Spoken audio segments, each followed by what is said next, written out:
বন্ধুরা, আমি শুনি আমার চ্যানেলে আপনাদের স্বাগত।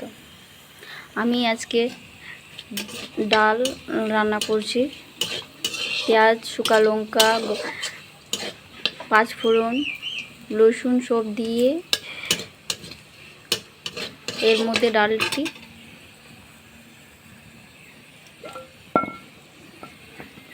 দিয়ে দিই।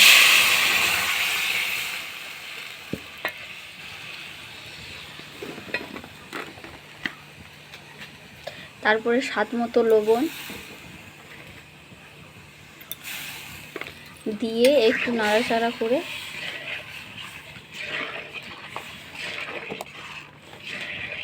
এটা হচ্ছে মুগের ডাল।